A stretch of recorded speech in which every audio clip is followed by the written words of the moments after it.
Hi friends, welcome to our channel. இன்னைக்கு நல்ல சாஃப்ட்டா டேஸ்டான ராகி அப்பம் எப்படி செய்யறதுன்னு இந்த வீடியோல பார்க்க போறோம்.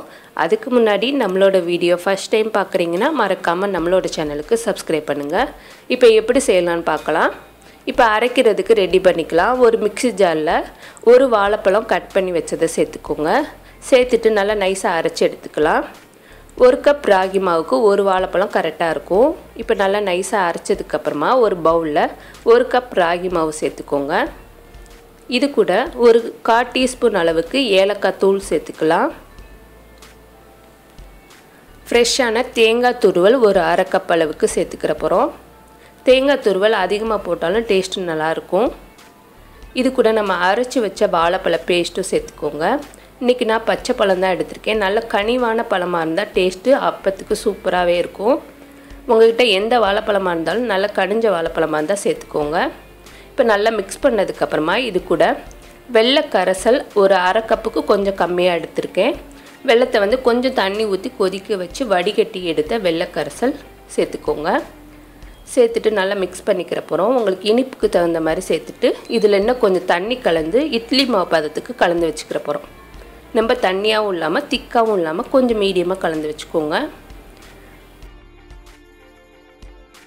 இப்போ நல்லா mix பண்ணியாச்சு. ஒரு திக்கான பதத்துக்கு கலந்து வச்சாச்சு. இதே பதத்துக்கு கலந்து எடுத்துக்கோங்க. இப்போ நல்லா கலந்ததுக்கு அப்புறமா அடுத்து நம்ம தோசை கல்ல தான் இத அப்போ செய்ய போறோம். அதுக்கு ஒரு தோசை கல்லை ஹீட் பண்ணிட்டு இதுக்கு மேல கொஞ்சம் நல்லெண்ணெய் தடவிக்கலாம்.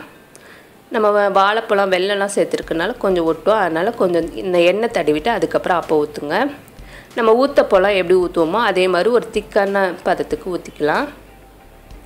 நீங்க குழந்தைகளுக்கு செஞ்சு கொடுக்கறீங்கன்னா இதுக்கு மேல பாதாம் துருவல், பிஸ்தா துருவல், முந்திரி பருப்பு துருவல் இந்த மாதிரி எந்த நட்ஸ் துருவலா இருந்தாலும் இதுக்கு மேல தூவிட்டு சேர்த்து செஞ்சு கொடுங்க. நல்ல டேஸ்டா இருக்கும். நல்ல ஹெல்தியாவும் இருக்கும்.